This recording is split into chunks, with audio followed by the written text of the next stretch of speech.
tasty carrot.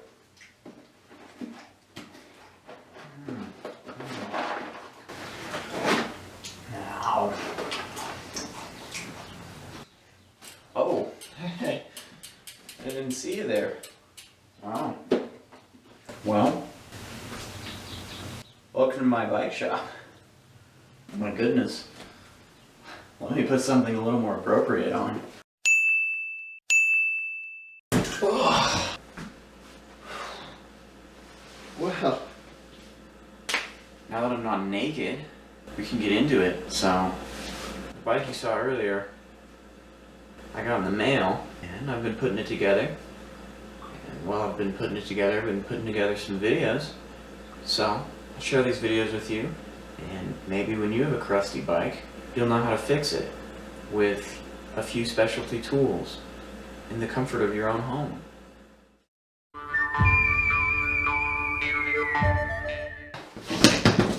Whoa! My new bike! Out of the box!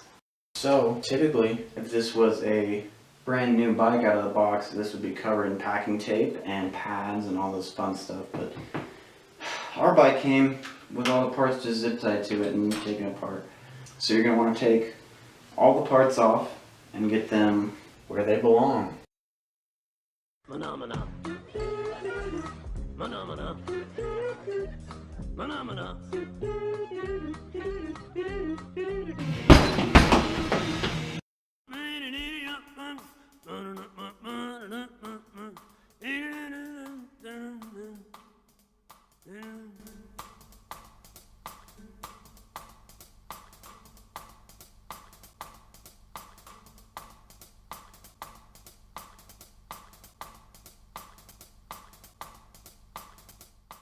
So this is the part where I insert the voiceover to show you what I'm doing here. Now that we have our bars where we want them, we want to make sure our cables are going to the right places. Make sure they're not tangled up and they're lined up correctly. Now we're going to tighten our handlebars into the stem.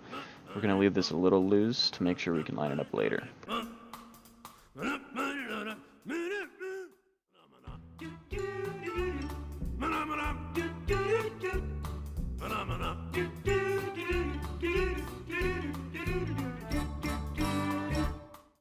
Now that we have the bars kind of snugged in there, we want to make sure they're in the right spot. So typically on your bars you can see little arrows like we see here and a center logo. Often lining these up is all you need to do, but sometimes it takes a little more fine tuning. Now that we're ready to snug this up, we're going to do it in a star pattern to tighten them all evenly. If you don't have a torque wrench, you just tighten these until your wrench leaves an indentation on your palm.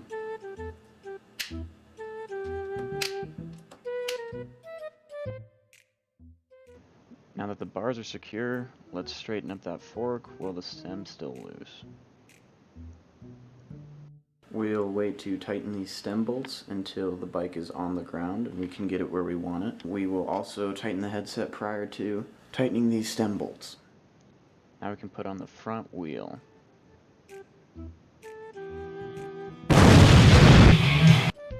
Now we can take our axle fork.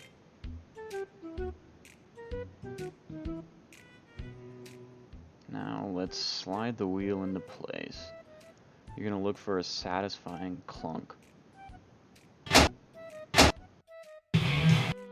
While holding our wheel in place, we're going to put our axle back in.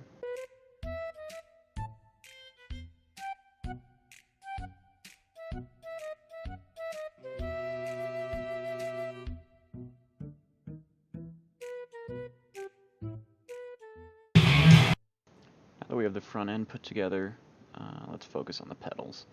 These are the pedals I have. You always want to grease your threads. This makes it easier to go on and make sure that they don't lock up when you try to take them off. We're going to start with the drive side. So on your drive side, it's normal threads, which means righty-tighty. We're going to go ahead and thread that in. You want to make sure not to cross-thread anything here. This is a pedal wrench. It's just a 15mm metric wrench if you don't have a specific pedal wrench. Take note that some pedals you can use an Allen wrench on the back side of them to tighten them. Once we have it on there, a little trick, you can just backpedal, and that'll tighten it up right quick for you. Can snug it up, and we're done.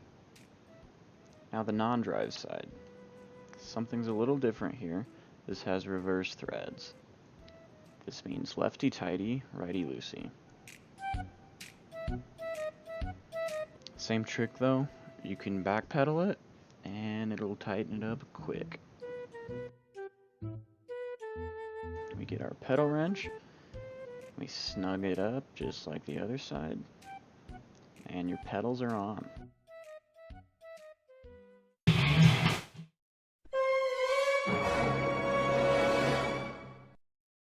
Gee whiz.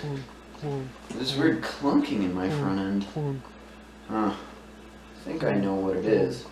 I think it's this guy, our headset. It's a pretty common problem. You can test for it. I like to grab my front brake, turn the wheel to the side, give it a nice scoot. You can feel this play in here and almost hear a little clicking. This is a pretty easy fix. I'll show you how to do it really quick. We're gonna loosen our stem bolts here. So there's gonna be two. Loosen those guys. Once those are loosened, we've got our center cap bolt here. This center cap, well, it screws into your fork, and that's what compresses this headset together. And what we're gonna do is compress that headset together so this play goes away. This process is pretty easy, but one thing of note, do this in small increments, this tightening of the center cap. If you do this too much, you're liable to crush the bearings in your headset here, and well, that's no fun. So I like to hold my front brake. I'm tightening this just a little bit here and there, and feeling for any play. That's snugged up and got no play, and I'm still able to turn pretty easily. If you're turning stiff, you need to loosen that up. You've tightened it too much. Now that the play is gone and my turning is easy, you want to make sure your handlebars and front wheel are lined up, and once that happens we can snug these stem bolts back down. I like to just snug them up. There is a certain torque setting. It's usually posted on your stem on the side somewhere. Now we can feel no more play in the headset. It spins nice and free.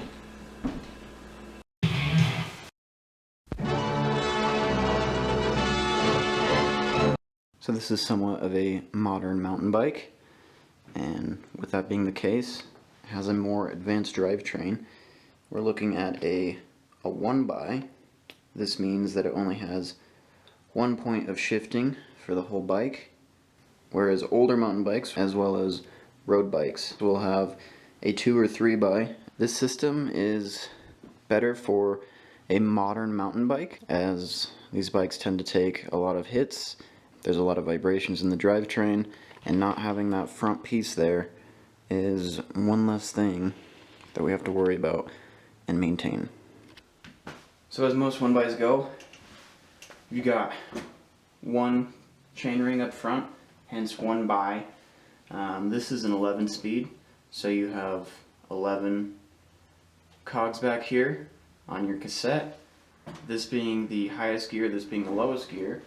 As you pedal and you shift, when you lever in, that's going to give you the tension on this derailleur. This cable pulls it tighter, and that tension allows it to climb up, or rather down in gears. And when you click down, that releases the tension on this cable and pulls the derailleur back down. So as tension comes, it's going to stretch this out and push it in, and as tension drops, it's going to compress that and pull it out. So as we saw, this bike's shifting kind of funky, so I think I better finger that out. As you see, my one click is not actually downshifting the way it should be. It's jumping around and jumping between gears. That's just not what we want. So this looks like it needs some fine-tune adjustment. I'll show you how to do that right up here. So this here is our shifter. That's the thing that goes clicky clicky. The part we're going to focus on here is your barrel adjuster. So as the cable comes through this housing, it goes into your barrel adjuster here. This barrel adjuster will tighten and loosen. Loosening it actually pulls more tension on the cable, and tightening it relieves some of that tension.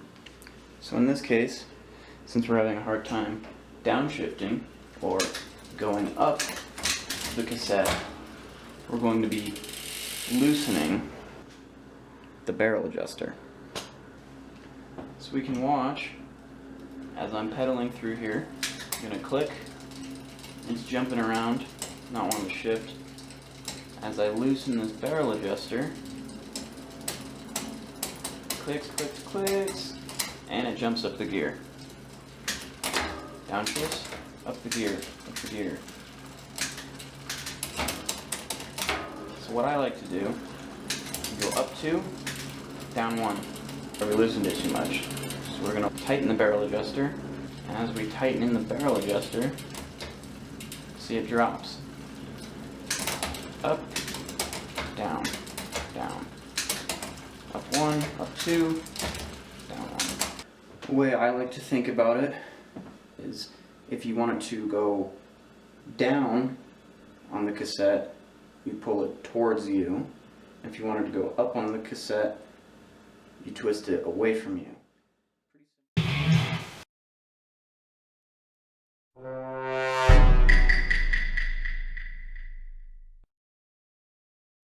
So before you commit to this endeavor, you need to make sure that your wheels and tires are tubeless ready.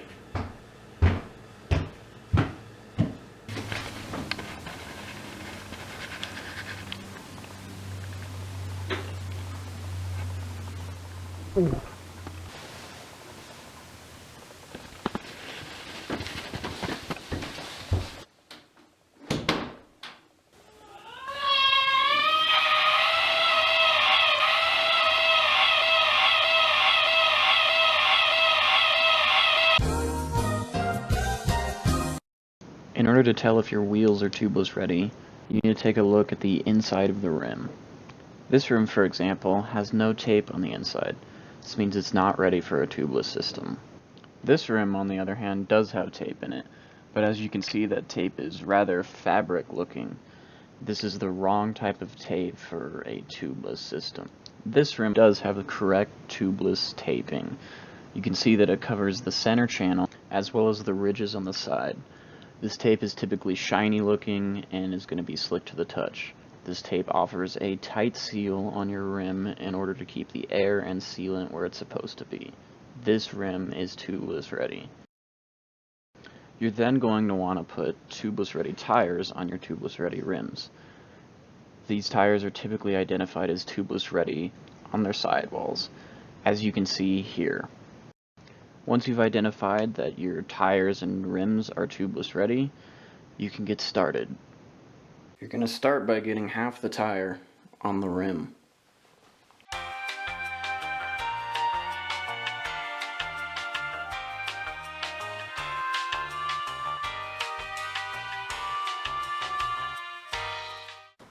After your tire's half on, you're going to put on your valve core.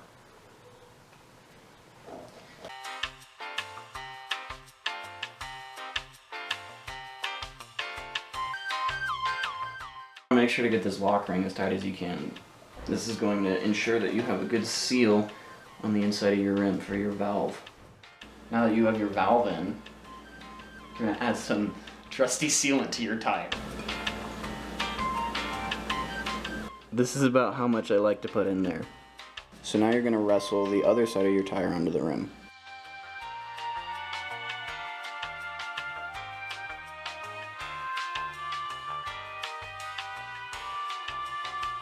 For this next part, you're going to want a pressurized canister, such as this air shot or an air compressor.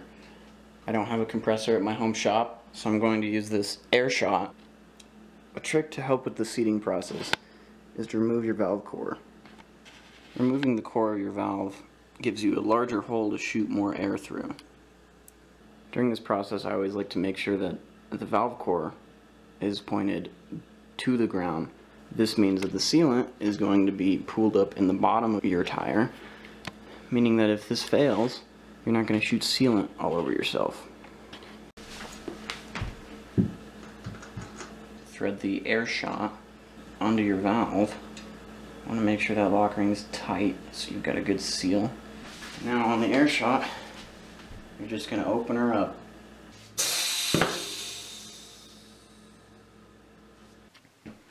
That bead seating was a little less explosive, made possible by the air shot.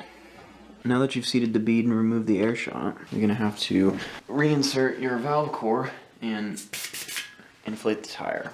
Tire reinflated, you're going to remount your wheel.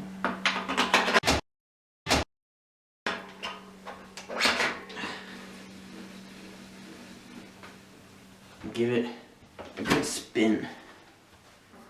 An alternative to spinning inside is you can simply just go ride your bike. That gets the sealant moved all around in the tire and hopefully provides a better seal. I like to watch this overnight to make sure that the seal is good and you don't lose any pressure.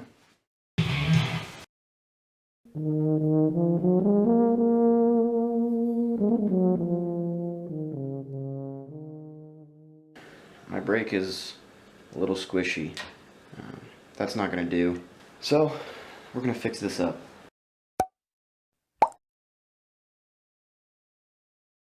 I'm gonna start off by loosening the brake lever from the handlebar.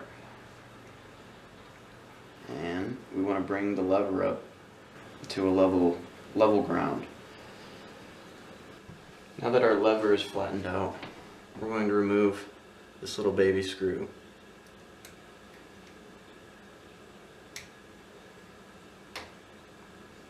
Now this screw sometimes pulls the O-ring out with it, so if it does, you want to make sure not to lose the O-ring. Set this aside on a paper towel or a rag somewhere. So since I'm at home, I'm going to start with a top end bleed. There's two ways you can do this top end bleed at home. One is having the proper equipment and the other is jerry-rigging it. So I'll show you both ways.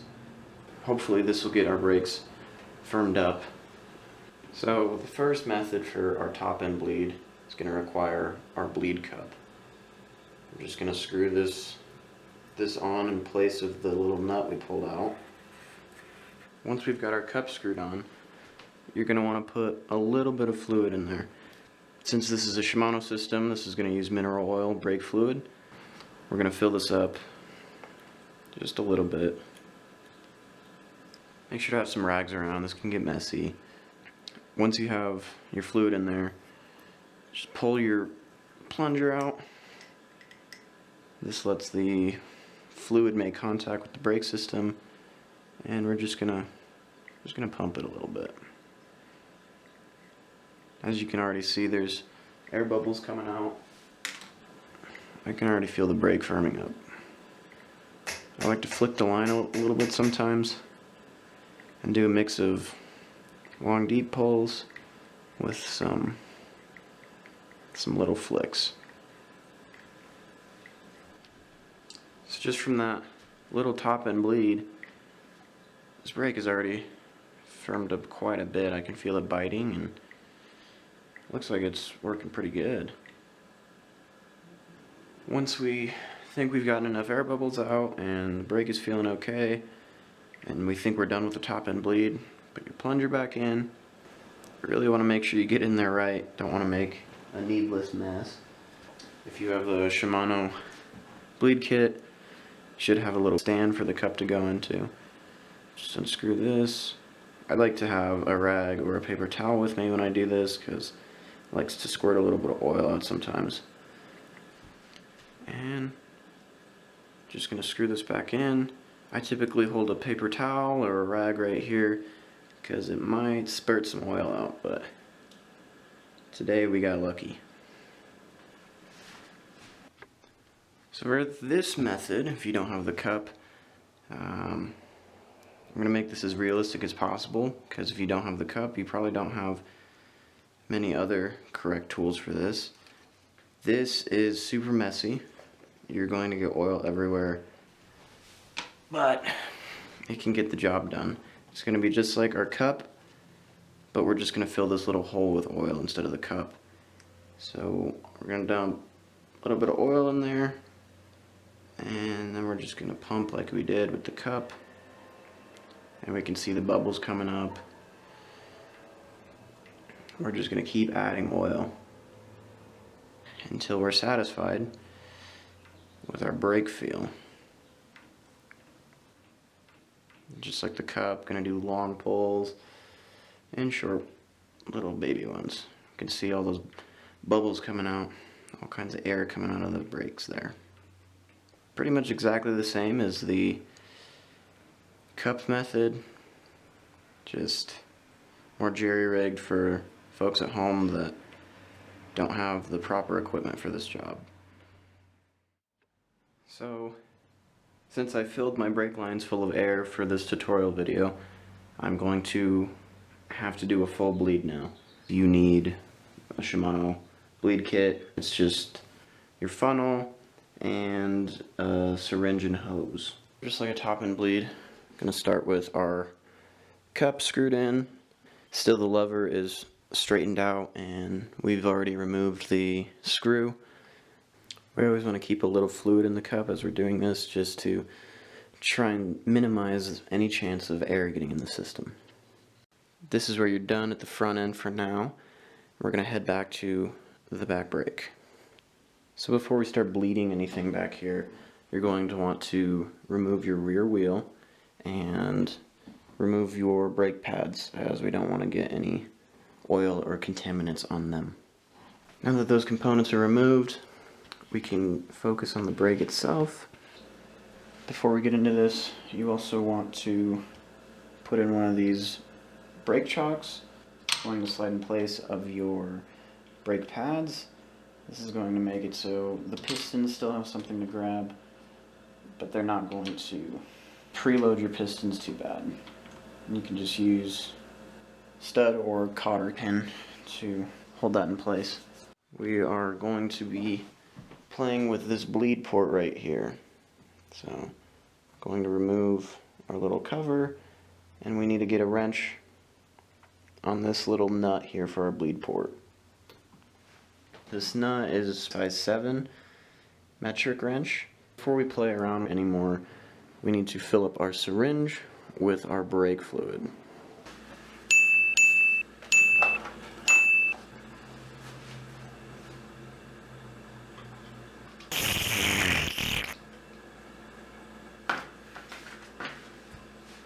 With the syringe filled, you want to make sure you have all the bubbles out of it that you can get. I typically do this by pointing the syringe upright and pressing on it until all the bubbles get out. Once you get all the bubbles out, you want to hold pressure on it to keep them out of the line as we take our syringe to our bleed port.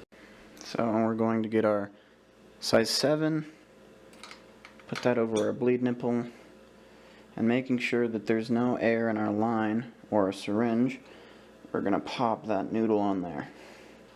Once that's all set up, we're going to loosen this, just a little turn, and we're going to start pushing our fluid through. As we're pushing fluid through down on the back end, you want to watch for air bubbles coming through up here at the cup, and you can watch the fluid push through. If this is all black and gunky going through, then you just want to push all new fluid through. After we quit seeing bubbles, we're going to tighten our port, keeping a little bit of pressure on your syringe. You're just going to snug that port up.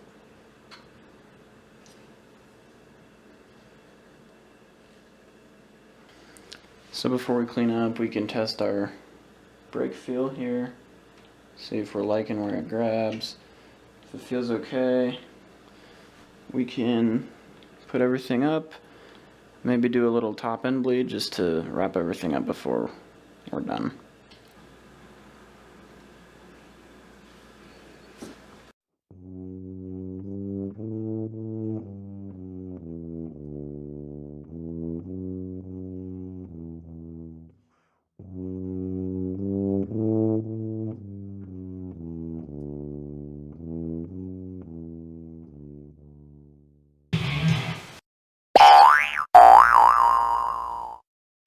In setting up your suspension, you want to start with your sag setting. Now, your sag setting is going to be how much your suspension compresses when you're just on the bike and not doing any activity. We typically want to start our sag setting at around 30% on the fork and the rear shock. A lot of forks come with a general chart of how much air should be in your fork for your weight, and a good place to start with your rear shock is your body weight. When you're measuring this, you want to be wearing your full biking kit, and it helps to have a friend to lean on. In this case, I've got my most trusty friend, never lets me down, it's always there for me. You're going to need a shock pump to set up your initial pressure for your fork and your shock. Before you put air in your fork and shock and start the sag process, you're going to want to make sure that your compression is totally open. To air up your fork, you're going to need to start by removing the air cap. You're then going to attach your shock pump and pump your fork up to the recommended pressure based on your weight provided by the manufacturer of the fork. I weigh around 150 pounds, and so RockShox recommends that I run about 60 psi. The same goes for your rear shock. I always like to go a little higher than my body weight on the rear shock. Now that your compression is open and you have everything aired up to factory spec, you're going to want to reset your O-ring. Then you're going to want to very lightly get on your bike. While on your bike with your full kit on, you're going to want to get into somewhat of an attack position. After balancing the attack position for a little while, you're going to go ahead and lightly get off the bike and then inspect where your O-rings lie. Suspension on your bike is a pretty personalized thing. It's based off your riding style, the types of rides you're going on, and just personal preference. So I like mine to sit about at 25. A good baseline is to get it at about 30%. Mine's sitting right where I want it. We can also see that my fork is sitting about right where I want at about 25%. So for your rebound, you're going to be focusing on this knob, as well as this knob. For your rebound setting, it's really rider preference. Turning it towards the hair is going to make the rebound faster. Turning it towards the turtle is going to make it slower. Whether you want it faster or slower depends on what you're riding and your riding style. My best recommendation is not to go too fast off the bat. Ask me how I know that.